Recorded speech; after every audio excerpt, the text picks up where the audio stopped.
A woman gripping a silver necklace in a parked car, her knuckles white. The metal isn't just sitting there, it's humming, a low, insistent vibration crawling up her fingers into her wrists, straight up her spine. She drops the door, steps onto the dirt, follows a pull she can't explain. The woods close in around her. Branches scratch her coat, the air grows thick, heavy with the smell of damp earth and old copper. And then she sees it, a figure between the trees, a girl not quite solid. Not quite gone, the spirit turns, surges forward, and crashes into her. One body, two souls. Her mouth opens, words spill out that don't belong to her, a voice layered over another, desperate, fragmented. Then her knees buckle, the world tilts, she hits the dirt hard, eyes wide, unseeing, then nothing. That's the hook, that's the nightmare they sell you in the opening minutes. But to understand how a disgraced detective and a tattooed psychic end up running the most unconventional missing persons unit in the city, we have to rewind. Way back, before the agency, before the bodies, before the noise in their heads became a career. Midnight rain slicks the pavement. A city bus rolls through empty streets, fluorescent lights buzzing overhead. Inside, a young woman sits alone near the back, shoulders hunched, phone glowing, just trying to get home. The doors hiss open at a deserted stop. Two men stumble in, loud, smelling of cheap liquor and bad decisions. They drop into the seat directly behind her. She tenses, pretends not to notice. They don't get the hint, they lean closer, whispering things that make the air feel smaller. She whispers back, voice tight, "Please, just leave me alone." They laugh, keep pushing. That's when Nicky stands up. Now Nicky isn't exactly operating at peak capacity tonight. He's had a few, the kind of drinks that blur edges and sharpen regrets, but the badge reflex is hardwired. It doesn't clock out. He draws, points the barrel, tells them to back off. They don't. They're drunk on ego, not just the bottle, so he does what any off-duty, slightly compromised cop would do. He fires. One man drops, the other scrambles for the exit. Sirens bleed into the distance before the smoke even clears. Problem is, when the dust settles, Nicky isn't getting a medal, he's getting cuffed. He ends up in a holding cell. Fluorescent light. Middle bench, the guy across the aisle asks if he remembers he's been suspended for a week.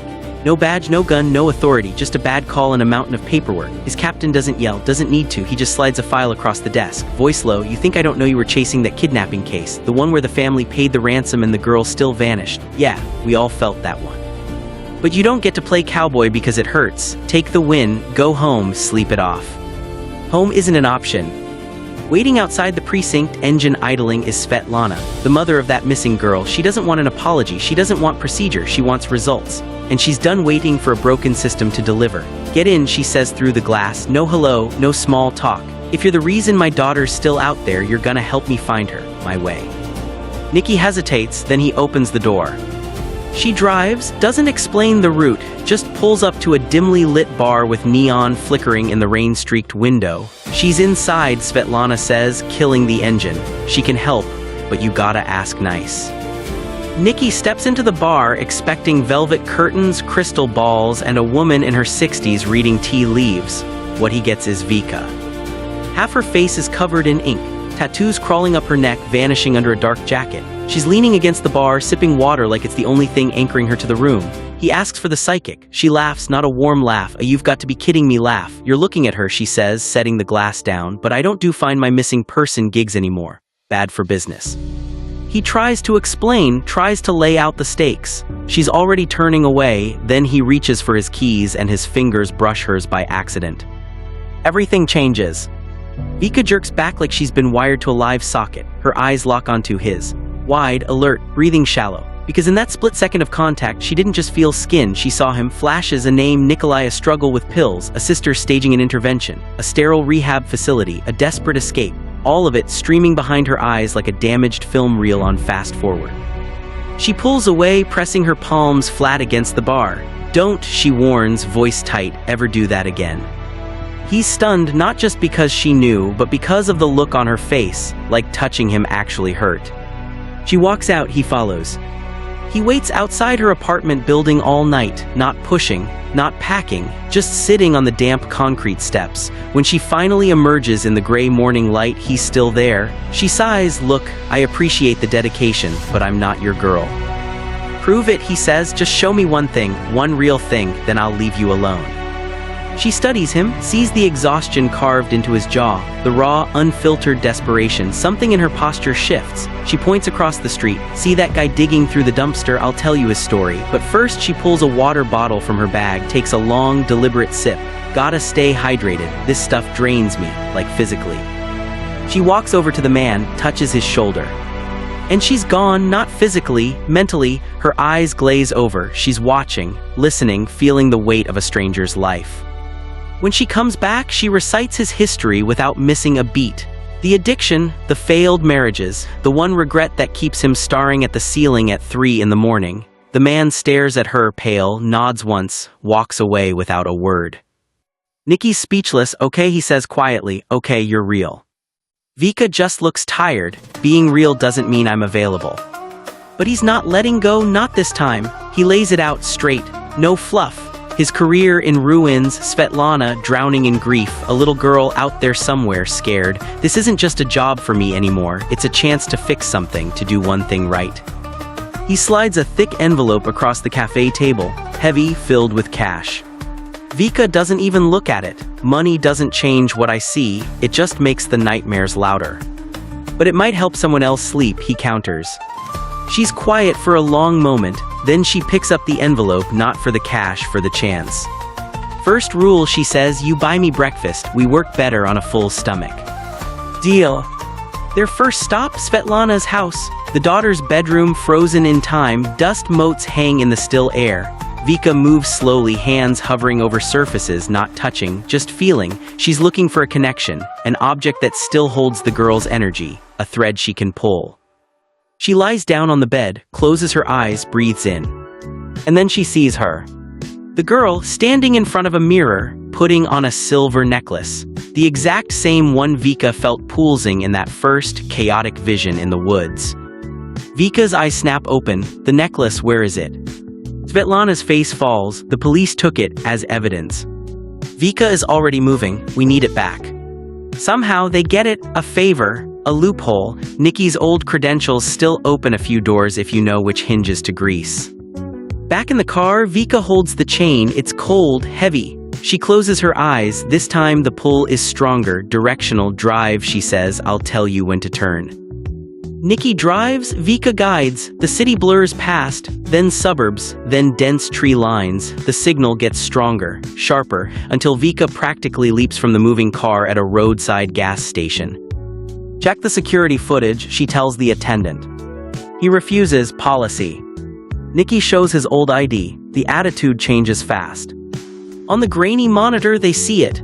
A car matching the description from the kidnapping report, pulling in, a man getting out, buying snacks, getting back in, driving straight toward the woods. They print the still, follow the trail. The deeper they go into the forest, the heavier the air feels. Vika's breathing gets shallow. The necklace in her palm vibrates almost imperceptibly. Then she stops. She's here, Vika whispers. She sees the spirit again, the girl walking ahead just out of reach. Vika follows faster now, heart hammering against her ribs. The spirit leads her to a large, ancient tree, roots cracking the earth, and there it turns, waits. Vika reaches out and merges. Just like in the opening vision, but this time she's braced for it, sort of. The world tilts, voices overlap, memories that aren't hers flood her mind, fear. Confusion, a struggle, then darkness. Vika collapses. Nikki catches her before she hits the dirt. Vika, hey, stay with me. He shakes her gently, splashes water on her face. It's the only thing that seems to ground her, the only thing that pulls her back from the edge. Her eyes flutter open, she's disoriented, shaking, but she points a trembling finger at the ground beneath the massive roots. Here, she rasps, she's right here. They call it in, anonymously, let the professionals do the digging. The next day, Nikki stops by Svetlana's office to check on her. What he finds stops him cold. The man who kidnapped her daughter, the exact same face from the gas station footage, is sitting across from her desk. Calm, conversational, like they're sharing coffee, not a crime scene. Svetlana sees Nikki in the doorway, gives a tiny, almost imperceptible wink. Play along. Nikki plays, listens, pieces it together. The man wasn't a random thug. He worked for Svetlana, trusted, close to the family for years. The betrayal cuts deep.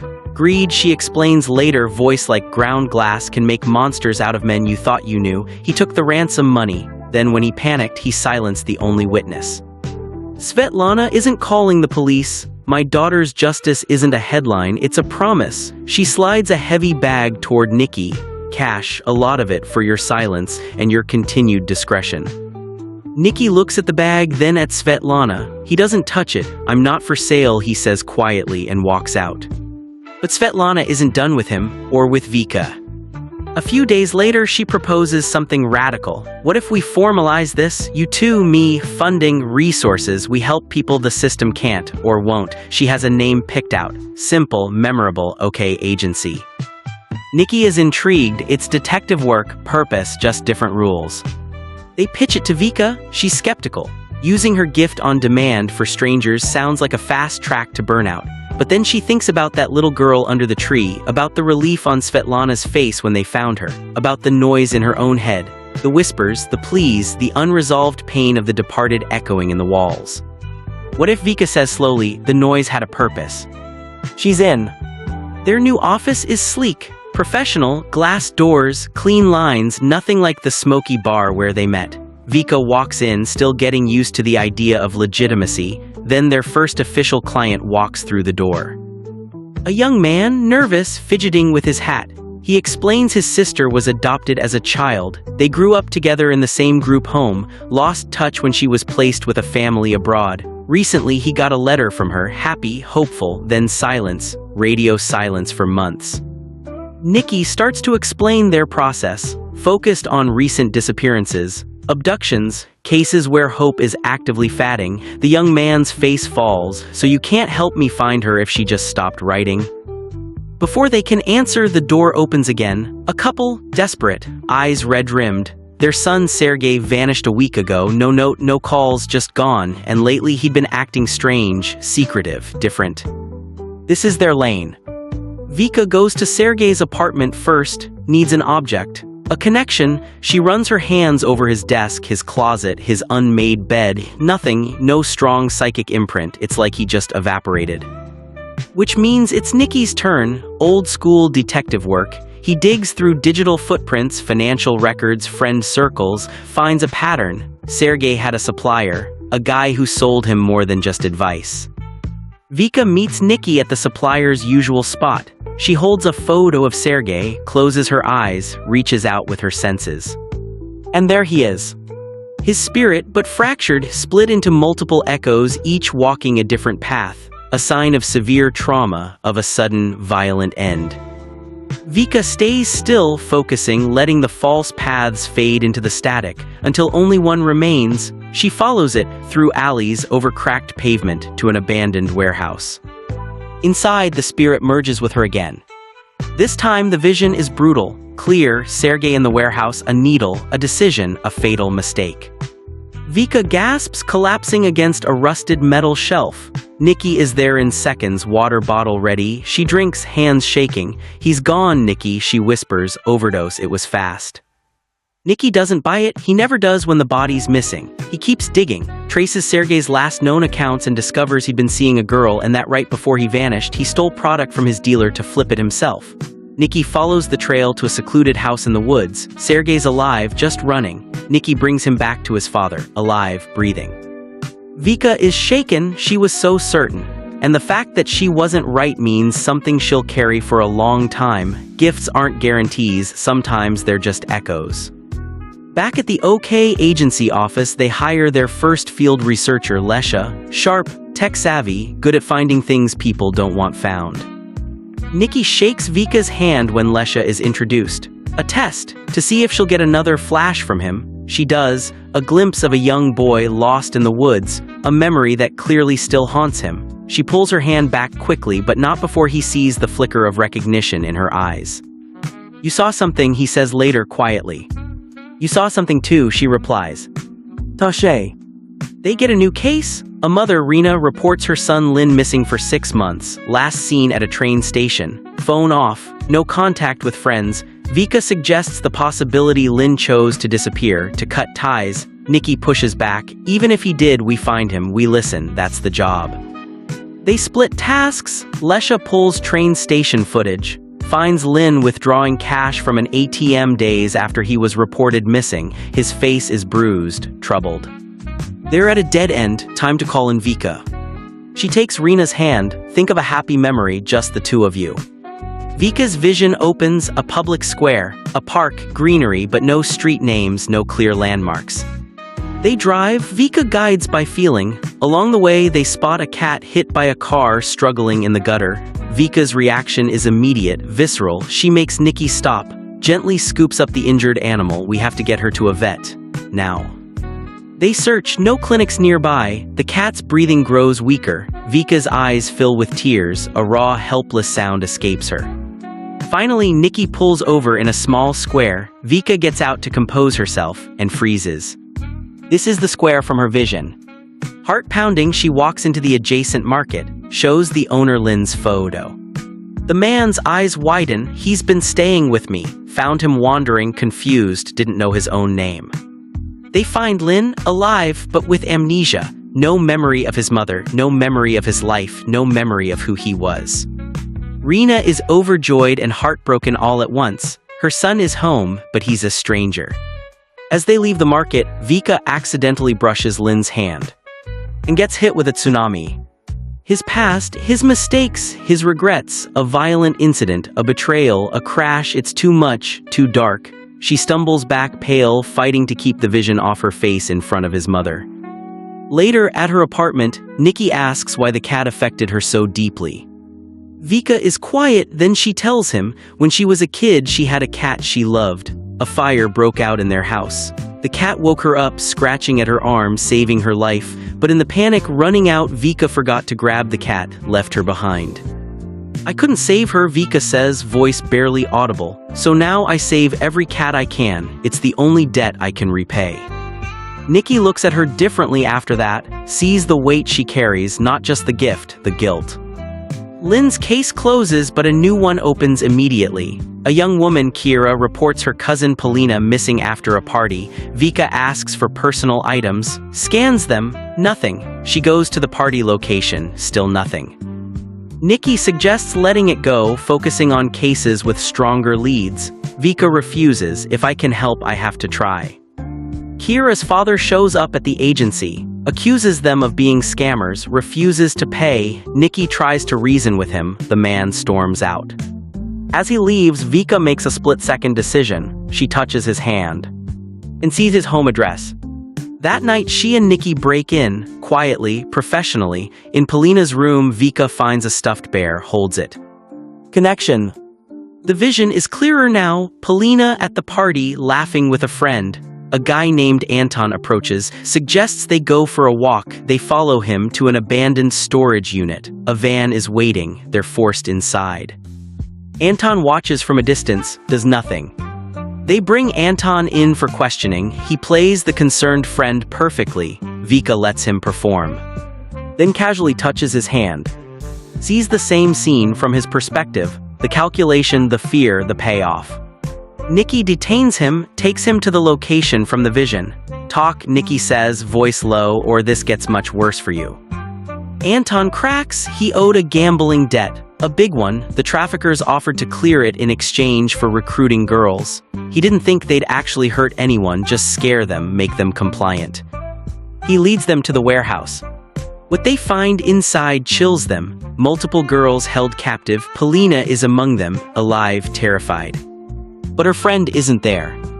Vika moves through the space, hands brushing walls, floors, trying to sense where the other girl was taken. The psychic feedback is overwhelming. The fear, the pain, the despair of the captives, it's a cacophony of suffering. Vika staggers, nauseous, unable to focus.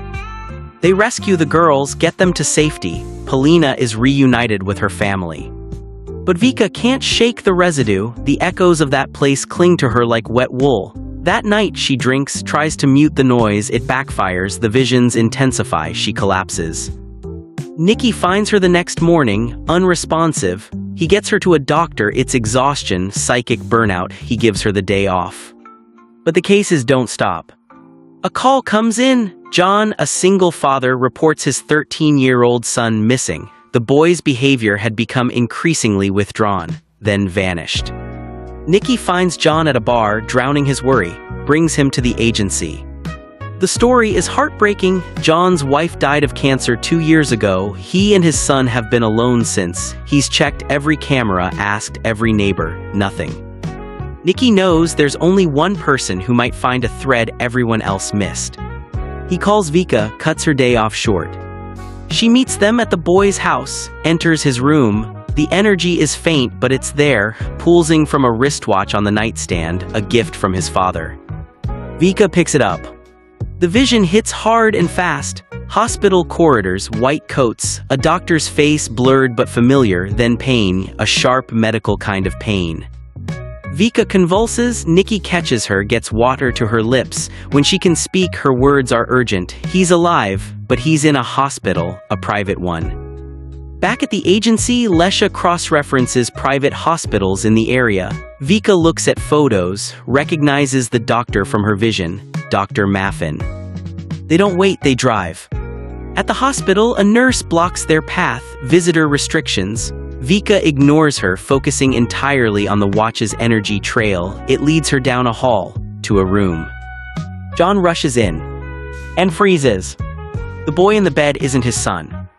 Nikki pulls the doctor aside, questions him. The story unfolds piece by horrifying piece. Organ trafficking, a black market network. Vulnerable kids are identified. Accidents are arranged. Organs are harvested, transplanted into wealthy clients. John's son wasn't a recipient, he was a donor. John hears this, something in him breaks, he runs out. Vika follows, finds him at home holding a gun, ready to end it all. She approaches slowly, calmly. You still have time, she says softly, to honor him, to make sure the people who did this pay. Your son wouldn't want you to join him, not like this. She gently takes the gun from his hand. Meanwhile, Lesha and Nikki build the case, identify the recruiter, the surgeon, the middlemen. They go to the prosecutor. But John doesn't wait for the system. He storms the police station, gun drawn, demanding justice on his terms. It takes everything to talk him down. The case closes, but the cost lingers.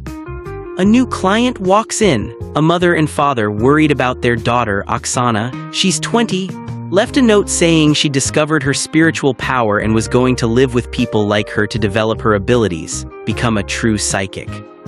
Nikki is hesitant. A grown woman making a life choice isn't typically their case. But Vika takes the note, holds it, her expression darkens. She's in trouble, Vika says. This isn't a choice, it's a cry for help. They take the case. They track Oksana to a remote house in the woods, the home of a spiritual teacher named Late. He runs workshops, teaches students to open their inner gates and connect with the other side. Oksana is there, enthralled, captivated by Late's teachings, by his attention. That night, Late visits her room, offers private tutoring, a chance to advance faster. She trusts him, agrees. The next day, Nikki and Vika arrive at the compound, ask about Oksana. Late's assistant becomes evasive. Late himself is calm, polite, claims Oksana left abruptly, didn't like the path. Vika tries to touch Late's hand. He avoids it, skillfully, suspiciously. The next day, Late shows up at their office.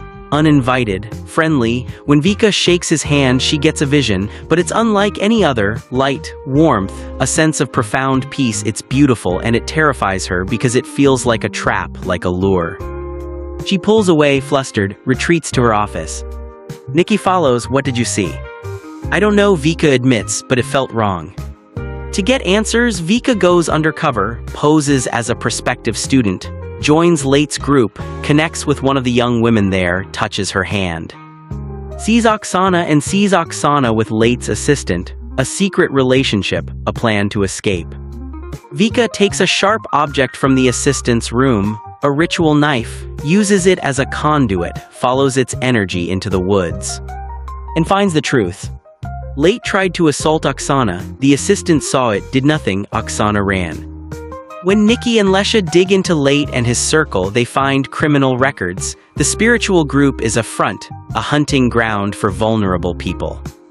Meanwhile, Oksana returns to the compound, confronts Late, smiles, then stabs him, repeatedly. When the assistant arrives, she hands him the knife, lets him take the blame. He does, confesses, takes the fall, a twisted form of penance for his silence. The case closes, but the victory feels hollow. Another case, a little girl, Lena, vanishes after school. Her mother, Rin, is frantic. The only clue, Lena was drawing on the sidewalk when a stranger waved her over. She ran to him, happily. Vika meets Rin, uses Lena's toys to search for a connection, holds a stuffed rabbit, asks Rin a careful question. Are you her biological mother? Rin hesitates, then admits the truth. She adopted Lena at age 4. Vika's vision is fuzzy, but she senses Lena is alive and that she went willingly.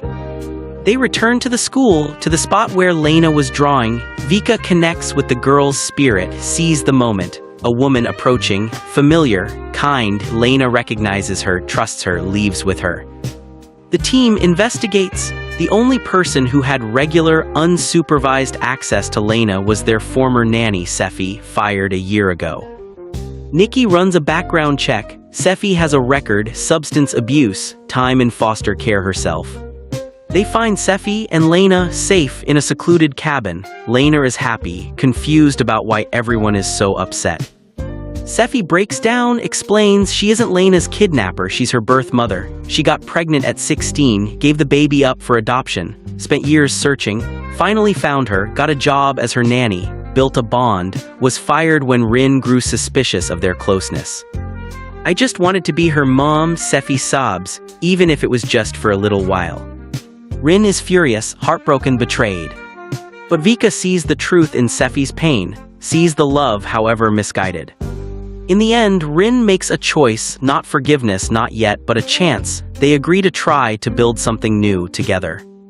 Back at the agency, Vika gets a personal request from a friend. Nastia, her daughter Eddie, is missing. Nastia describes Eddie as introverted, routine-driven, school, ballet, home, no signs of trouble, then, poof, gone. Since Nikki is out of town, Vika goes with Lesha to Eddie's house. In Eddie's room, Vika gets a sudden, strong vision, a red sports car circling fast. She asks Nastia about a red Ferrari. Nastia laughs nervously. That's a toy I gave her for her 18th birthday. It's in her closet.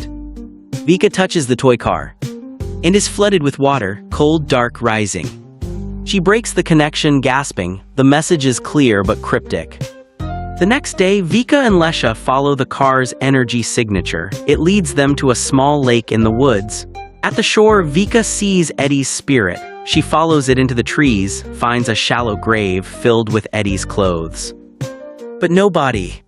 Vika's conclusion, Eddie might be dead, her body in the lake. They get police to dredge the lake, find nothing. Desperate, Vika decides to try a dangerous technique, full merger, but she needs a safety net. She calls Lesha to her apartment. She fills the tub with ice water, puts on Eddie's buried clothes, lies down in the water. Your job, she instructs Lesha, is to hold my face under until I stop breathing, then pull me out, start CPR, bring me back. Lesha is horrified. Absolutely not, that's insane. Do it, Vika insists, for Eddie, for me. Reluctantly, Lesha agrees. The merger works. Vika's consciousness connects fully with Eddie's spirit, sees everything. Eddie isn't dead. She orchestrated her own disappearance, planted the clothes, used the toy car as a false trail, all to escape her controlling father. The water vision, a metaphor, feeling drowned by his expectations.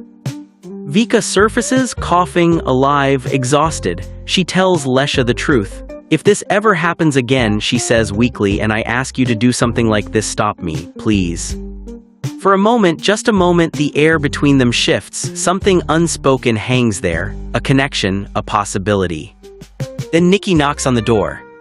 He sees them together, close. His expression tightens just for a second. He masks it quickly, but Vika notices.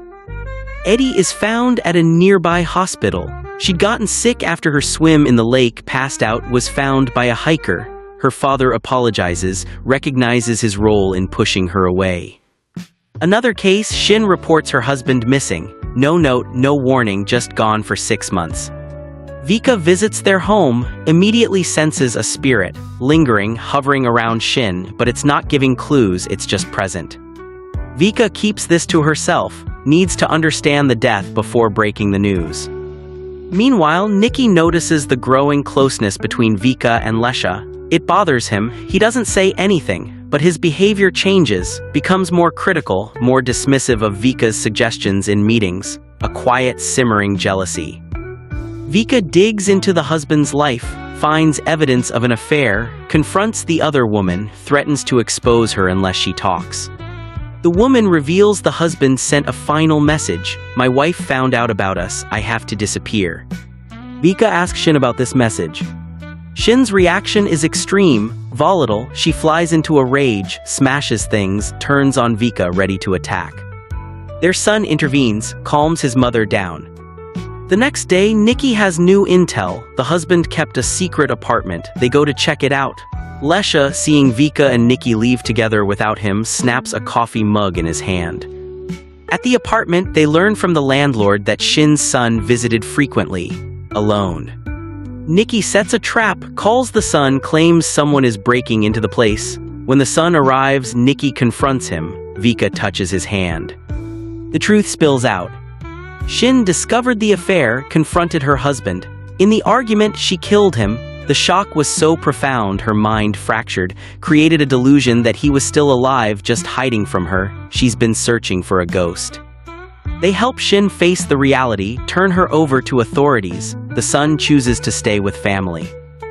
Lesha, unable to reconcile his feelings for Vika with her apparent connection to Nikki, suggests they just be friends. Vika respects his boundary, agrees. A new client, Evgeny, brings his wife Margarita's watch. She's been missing for over a week. He's desperate. Vika takes the watch, confirms Margarita is deceased. They can't tell Evgeny that yet, need to find out how she died first. They go to the hospital where Margarita worked. The place is saturated with spiritual energy. It overwhelms Vika, drains her. They encounter a doctor who worked with Margarita. He's hostile, dismissive, kicks them out. Vika follows the watch's energy trail. It leads to a cemetery, to a fresh grave. Margarita is buried there. They have to involve the police. Case closed, they think. But Evgeny isn't satisfied. He wants the killer. He storms the agency with what he claims is a bomb, demands they find who murdered his wife or they'll all join her. Nikki talks him down, discovers the bomb is a fake, a prop. Evgeny leaves defeated. Vika is certain the hostile doctor is involved. She waits outside the hospital. When he arrives, she forces contact. Sees the truth. The doctor loved Margarita, secretly, obsessively. When she rejected him, he killed her, buried her himself. Vika shares this with Evgeny. He takes a real bomb this time, goes to the doctor's clinic, confronts him. Both men die in the explosion. The agency mourns, tries to regroup. At Olga's birthday celebration, a famous rock band shows up. Uninvited, their guitarist Alex died by suicide. They don't believe it. He was always the life of the party, laughing, joking, no signs of depression. They suspect foul play. Nikki gets a call that makes him rush out. Vika, convinced it's another woman, follows him, tries to get in his car. He's evasive, says he's meeting someone he's interested in, not sure about his feelings yet. Vika is hurt, lets him go, goes out drinking with friends, tries to forget. Later, she visits the band's studio, uses Alex's belongings to connect, finds a hidden box filled with drugs, so addiction was a factor. But Vika still feels there's more. She discovers Alex transferred ownership of his apartment to his wife just before he died, not a random act. She and Nikki pose as cleaners to get into the apartment. Inside, Vika connects with Alex's spirit. He appears before her. She follows him. He leads her to the balcony. And she's hanging over the edge, possessed, about to fall. Nikki pulls her back, revives her. When she's steady, she confronts Alex's widow. The truth comes out. The abuse, physical, emotional, the cycle of apology and relapse. The final straw, Alex wanted to force a miscarriage when she got pregnant. Vika keeps this information confidential. The case is technically closed, but the emotional toll is heavy. That night, Nikki stays at Vika's apartment, makes sure she's okay, sits with her in silence. The next morning, Vika wakes from a nightmare, a vision of her own death. It shakes her to her core. She goes to Olga, the agency's psychologist. "Isn't there any way," Vika asks, voice raw, "to get rid of this gift? I'm tired. I can't do this anymore." Olga tries to reframe it. "It's not a sickness, Vika. It's a tool. You help people. That has to mean something." What means something, Vika fires back, is waking up every day to nightmares, going to sleep to the sound of ghosts begging for help. You can't understand that. She leaves. A new case lands. A mother reports her 2 sons, 8 and 13, have run away. Olga looks at their drawings. The colors, the themes, signs of deep psychological distress. Later, over lunch, Vika opens up to Olga. I wasn't born with this, she admits. When I was little, I had an accident, fell into water. By the time they pulled me out, my heart had stopped. Then it started again, and ever since I've seen them, the spirits, the ones stuck between. Olga listens, offers comfort, but some wounds don't have easy fixes. Back at the agency, they learn the younger boy, Zan, escaped his captor. The older brother helped him get away, then stayed behind. When they talk to Zan, he's terrified, won't speak. Finally, he whispers that he and his brother ran away because their stepfather abused them. Lesha makes them sandwiches, builds trust. Slowly, Zan reveals more. A man online groomed them, convinced them to run away, promised them a better life. They get Zan to lead them to the man's location. Nikki confronts the predator, uses his old badge, his voice, his sheer presence to dominate the situation. They rescue the older brother. Before reuniting the boys with their mother, Olga sits with her, delivers a hard truth. If you let your husband near them again, she says firmly, when they grow up, they might do to you what he did to them. Is that the legacy you want? The mother breaks down, apologizes to her sons, promises to keep their stepfather out of their lives for good. Eddie, the girl who faked her kidnapping, comes to Vika. Worried her father is having an affair, her mother is ill, in and out of the hospital. Eddie fears the truth would destroy her. Vika listens, then sets a boundary. I can't investigate your father's personal life. That's not my role, but she agrees to talk to him. She meets Eddie's father, explains his daughter's concerns. If there's someone else, Vika says carefully, handle it before you lose your daughter for good. Meanwhile, Vika is working another case, a man whose brother vanished due to gambling debts. They find the brother, too late, he's dead. The emotional weight is crushing. Olga tries to comfort Vika, touches her hand. And Vika sees something she didn't expect. Olga is involved with Eddie's father. Vika is stunned, confronts Olga gently. You need to end this. Eddie's life is hard enough without this complication. Olga is defensive, doesn't want advice, doesn't want to hear it. Another case, Keta reports his wife missing. She left to buy groceries for a dinner party, never returned. Vika searches their home, finds no spiritual connection to the wife. Nothing, it's as if she never existed there. Frustrated, Vika suggests they try connecting through Keta himself. She takes his hand, asks him to recall a happy memory with his wife. Nothing. Vika loses patience. Why are you really looking for her? She demands. You treat her memory like a prop, a checkbox. Yes, I'm married. Is that all she was to you? She walks out. Nikki apologizes to Keta, explains Vika's methods are intense, promises they'll follow up. Later, Nikki discovers Keta's wife was attending workshops to reclaim her feminine energy. He books Vika and Olga for a session, a chance to investigate undercover. At the workshop, Vika is impatient, just wants it to end. As she's leaving, she looks out a window and sees the wife Nikita, a spirit, loading paint cans into her car. They research the paint. It's marine grade, sold at specific harbors. That night, Vika goes to Nikita's house, asks to hold her son, maybe he has a connection. She does. The vision shows Nikita putting a necklace on her son, the same necklace Vika now holds. It's the compass. The next day, the necklace leads them to a marina, to a boat where Nikita's spirit is anchored. They try to communicate, reason with her, tell her about her son. She gets angry, pushes them away. Vika respects her choice, starts to leave. Then she gets a flash, Nikita on the boat preparing to end her life. Vika knows they have to act now. They rush back, find Nikita on the deck, a rope around her neck. They save her just in time. At the hospital, the diagnosis is clear, postpartum depression, severe, untreated for years. Her son is 6. She's been suffering in silence and her husband never noticed. He sits by her bedside, guilt-ridden, finally seeing her, really seeing her. The final case? Svetlana gathers the team. Urgent. Maxim, the son of investigator O.K.O, is missing. This is dangerous. A major trafficking ring is involved. Nikki is hesitant, investigating without the father's request, overstepping. Svetlana insists they'll work from the shadows, just gather intel. To do that, Vika needs to enter O.K.O's house, illegally search for a connection to Maxim. She finds the boy's soccer ball, touches it, and knows Maxim is dead. Overwhelmed, Vika takes the ball with her as she leaves. Later, O.K.O's wife returns home, notices the ball is missing. O.K.O panics, calls in a full team to dust for prints. That night, Vika is awakened by pounding on her door. Police, O.K.O, they accuse her of tampering with evidence, of harming his son. Vika tries to explain she was trying to help, to find what he needed. O.K.O doesn't believe her, has her arrested, hopes isolation will make her talk. Vika refuses, insists Maxim is already gone. O.K.O snaps, has her thrown in a cell, denied everything, especially water. For Vika, this is torture. Deprived of water, her psychic abilities become a curse.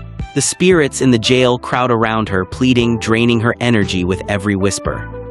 Nikki turns the city upside down looking for her, gets a call, learns which facility she's in. Their only move, find the traffickers, prove Vika's innocence by solving the case. Nikki and Lesha track down the man who took Maxim, through fellow investigators, find his workshop. Lesha, seeing the man, loses control, attacks him, beats him until he talks. The confession is grim. He only meant to kidnap Maxim for ransom, but the boy kept crying, screaming. He panicked, covered his mouth to quiet him, held on too long. Maxim died in his arms. They turn over the name, the evidence. O.K.O finally agrees to release Vika, apologizes for the misunderstanding. But Vika doesn't care about apologies, she just wants out. Nikki is waiting for her when she walks free. He's been worried, relieved. He drives her home, stays with her, sits in silence. Finally, she speaks. I feel safer when you're around, she says quietly, but don't get any ideas. He smiles. Even now, even after everything, she's still her, still pushing him away even as she lets him in. And for the first time in a long time, the noise in Vika's head quietens, just a little. Because maybe, just maybe, she doesn't have to carry it all alone. If this story of spirits, second chances, and the courage to face the dark hit home for you, you already know what to do. Stick around, the next case is already waiting.